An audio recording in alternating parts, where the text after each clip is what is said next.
Olá, sejam muito bem-vindos ao nosso podcast Coffee Terapia.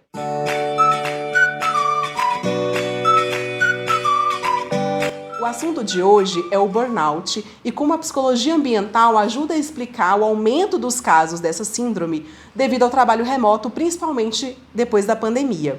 Para falar sobre isso, eu estou aqui com a minha amiga Agapita, Rafa e Bruna, que também são estudantes do curso de psicologia, e a gente vai discutir um pouquinho desse assunto que é de fato muito atual e muito relevante. Para começar, eu vou dar um pouquinho de contexto. O burnout é essa síndrome de esgotamento profissional, uma síndrome que é decorrente do trabalho. É um fato tão relevante que fez com que a OMS trouxesse na CID-11, que entrou em vigor no ano de 2022, a síndrome de burnout como uma doença ocupacional. Os principais sintomas são dores de cabeça, exaustão física e mental, alteração no sono e no apetite, cansaço extremo, sentimento de fracasso, sentimento de insegurança constante, alterações de humor e também alterações em quadros clínicos, como pressão alta, alteração da frequência cardíaca, até aquela dificuldade para respirar que vem junto com a ansiedade, por exemplo.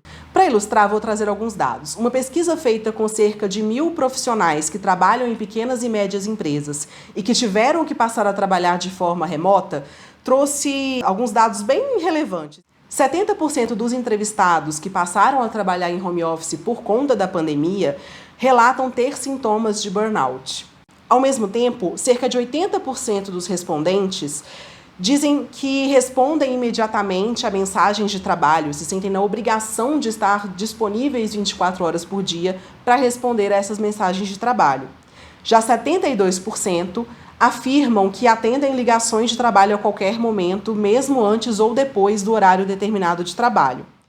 De maneira geral, outra pesquisa mostra que 32% da população economicamente ativa no Brasil sofre de sintomas de estresse, cansaço relacionados ao trabalho.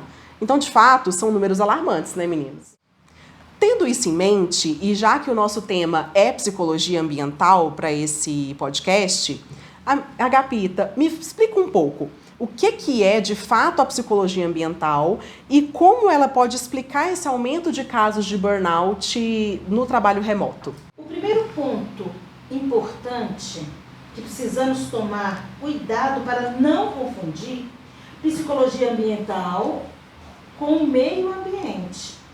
A psicologia ambiental, ela é o impacto que essa relação pode ter no psicológico humano, e em especial em termos comportamentais.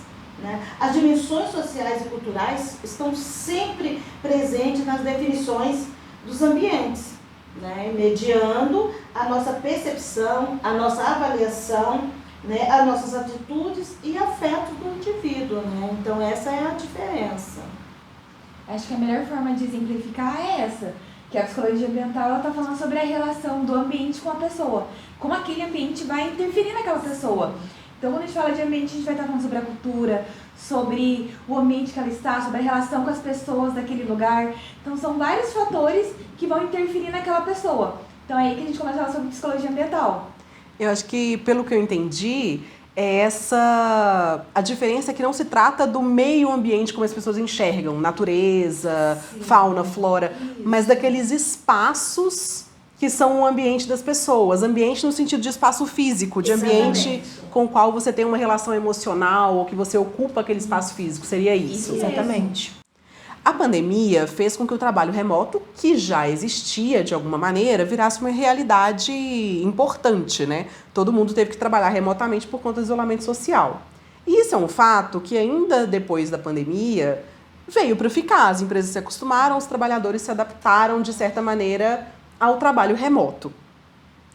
Só que isso teve impactos profundos na saúde mental das pessoas, na saúde física também, mas na saúde mental, que é o nosso foco. Como que você explica um pouco isso, Bruna, vindo dessa visão da psicologia ambiental também?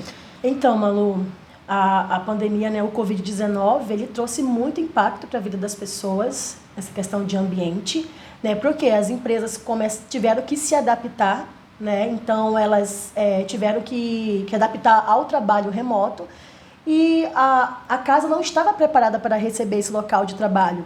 Então as pessoas elas começaram a fazer tudo no mesmo ambiente, onde a pessoa comia fora, teve que pedir pelo iFood, né? Onde a pessoa saía do local, ia para o seu trabalho, mas ela passou a fazer tudo dentro de casa, né? As crianças dentro de casa, com aula online.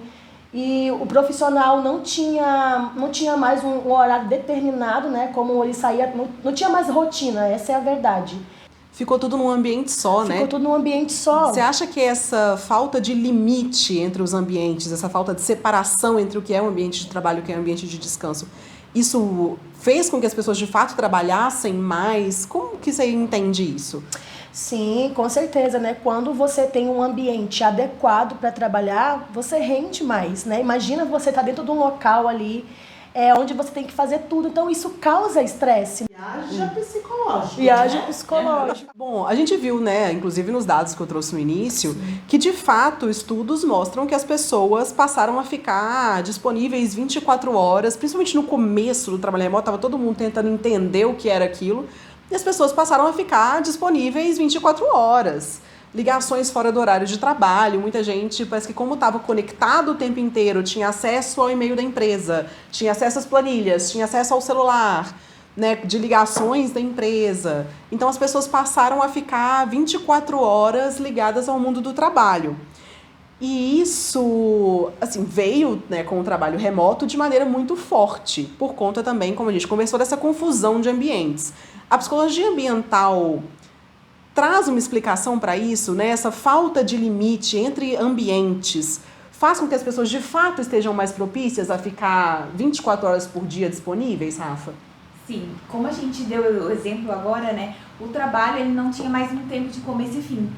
Então você começou a estar disponível toda hora. Então, quando eu estava com um tempo, né, com o seu marido, um tempo com os filhos, você estava ali respondendo a toda aquela pressão que antes ficava só no horário de trabalho, naquela carga horária, você trouxe para o seu dia inteiro. Então você ficava toda hora respondendo mensagem, você podia ver e-mail, você ia verificar, você queria colocar, nossa, eu preciso fazer tal atividade, já ia lá anotar.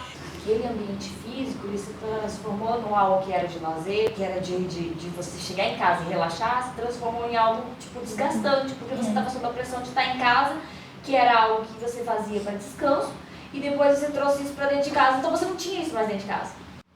Meninas, como nós vimos anteriormente, né, nesses dados que eu trouxe dessas pesquisas recentes, as pessoas passaram a trabalhar remotamente e passaram a entender que elas tinham que ficar disponíveis 24 horas para o trabalho.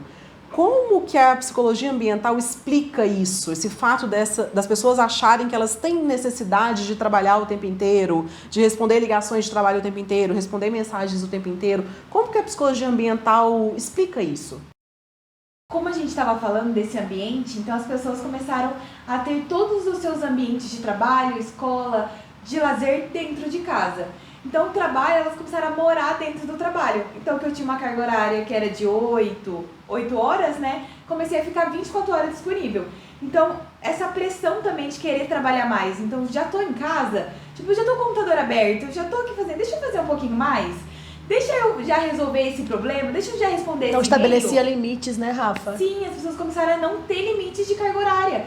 E essa pressão de que ter que fazer tudo, de ter que trabalhar até mais, eu tenho que concluir toda a minha demanda, começa a trazer culpa, começa a trazer uma sobrecarga, estresse, a pessoa começa a ficar insatisfeita com ela mesma, que ela acha que ela sempre tem que melhorar.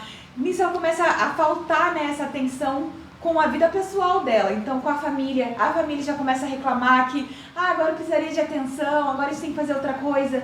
Então toda essa confusão, esse conflito, traz todo esse peso de culpa, estresse, ansiedade, você já não consegue dormir direito porque você vai estar na cama, você começa a fazer coisas do trabalho, você quer resolver. Isso era um ponto que eu ia trazer, a conexão, né? Se você passou a trabalhar do seu celular ou do seu notebook, ele está perto o tempo inteiro. Então você está lá no seu momento de descanso. Aí você vai ver o seu Instagram, um exemplo. Só que chega uma notificação do seu chefe. Você fala, nossa, eu já estou conectada, então eu tenho que produzir. O ambiente já é um ambiente que eu estou acostumada a trabalhar mesmo. Sim. Então eu preciso produzir. Bom, outra questão que apareceu muito é o fato de que as mulheres sofreram mais com burnout. Alguns chegaram até a dizer que as mulheres seriam mais vulneráveis a esse tipo de esgotamento, né? Não só a ansiedade, a depressão, mas também esse esgotamento que veio do trabalho quando o trabalho passou a ser remoto. A psicologia ambiental traz alguma explicação nesse sentido? A mulher é de fato mais vulnerável e o ambiente interfere nessa questão dessa chamada vulnerabilidade?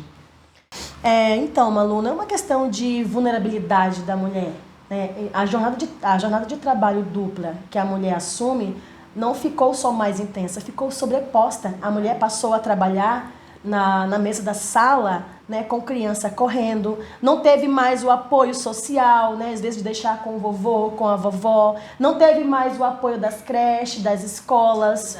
Então, a mulher, ao mesmo tempo que ela passou a estar em casa trabalhando, né, tendo que lidar com toda aquela demanda do seu trabalho, a mulher estava na cozinha fazendo almoço. O papel social da mulher já Sim, exige, já exige, né, uma exatamente. série de responsabilidades Exatamente. que recaem sobre a mulher e que o fato de estar tudo acontecendo no mesmo ambiente, né, no Exatamente. mesmo lugar ao mesmo tempo, seria uma vulnerabilidade no sentido de maior exposição ao Maior risco exposição ao de risco. esgotamento, Exatamente, né? isso. Nesse sentido. Ela Exatamente. ficou sobrecarregada, ainda mais, né? Muito. Tendo que ser várias mulheres em uma só, né? Mas de uma maneira geral, assim, levando em conta que tudo bem que o isolamento social acabou, mas o trabalho remoto, né, a gente até conversou sobre isso, mas ele veio para ficar, é uma realidade.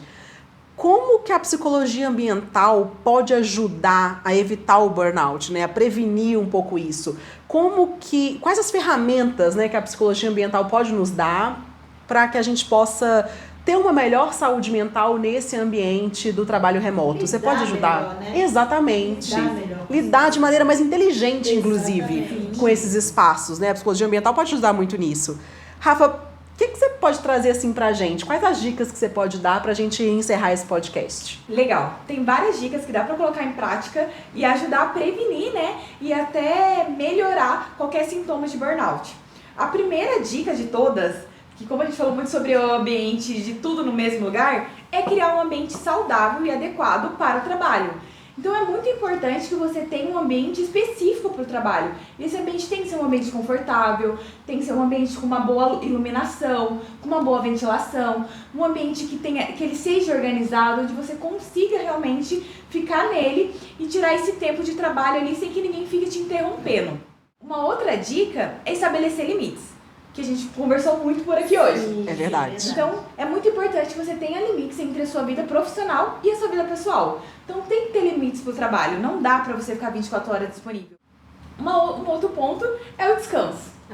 Você tem que ter um momento para descansar. Então, falando sobre a psicologia ambiental, ter um tempo com a natureza, ter um tempo ao ar livre, ter um tempo de lazer vai fazer toda a diferença. Então, sair daquele ambiente de trabalho e ir para um ambiente onde você vai ter um descanso, vai relaxar, é importante também. Então, tire esse tempo para relaxar, para descansar, tire esse tempo para estar com os amigos, para estar na natureza. Esses ambientes também vão te ajudar a diminuir o estresse, a ansiedade. Mais uma dica é evitar estar em ambientes negativos e com pessoas negativas. Pensa, você já está naquele estresse, você já está com a insegurança, com a culpa.